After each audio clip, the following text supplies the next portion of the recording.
আমি আপনাদেরকে কোটির ভিতরের অংশটা কাটিং শেখাবো। যদি শিখতে চান ফুল ভিডিওতেই সঙ্গেই থাকুন। শুরুতে আমি এখানে 2 গজ পরিমাণ কাপড় নিয়েছি, যেটা হচ্ছে এখানে 2.5 হাত বহরের কাপড়টা। এখানে আমি লম্বা দেব ওই যে কোটিটা কেটেছি তার চেয়ে প্রায় 6 ইঞ্চি কম। তারপর এখন গলা আমি 4.5 নিলাম, পুট গলার 2 ইঞ্চি, পুট 4 ইঞ্চি, মোহরা এবং 7 ইঞ্চি দিলাম।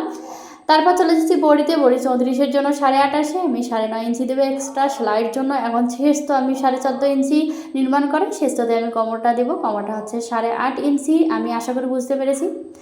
তারপর এভাবে করে সাইড থেকে 7 ইঞ্চি নিয়ে তারপরে এখানে কোনাটা তুলে নেব, ঘোলার দেখা যাচ্ছে এখানে। তারপর আমি কেটে নিচ্ছি সুন্দর করে। এখানে আমি কোনো গোল রাউন্ড করা আমার দরকার হয় না, কারণ আমি এমনিতে এটা বুঝতে পারি। যদি আপনারা বুঝতে পারেন না তাহলে অবশ্যই রাউন্ড করে নেবেন আগে থেকে। তারপর এভাবে করে সুন্দর করে কেটে নেবেন। রাউন্ডে আমি আপনাদেরকে দেখিয়েছি। এই সাইডের কাপড়টা এখানে আমি নিয়ে এই যে দেখছি কোথায় চিহ্নটা দিয়েছি সেই চিহ্ন অনুসারে কেটে নিচ্ছি। সুন্দর করে কাটিং হয়ে গেল। তারপর আমি এখানে শর্ট হাতা কাটবো।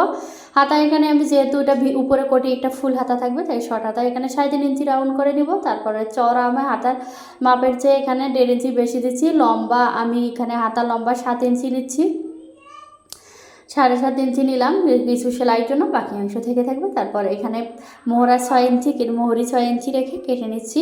তো আজকের মতো ভালো থাকবেন, সুস্থ থাকবেন। আগামীকাল সেলাই নিয়ে হাজির হবো। আল্লাহ হাফেজ, আসসালামু আলাইকুম।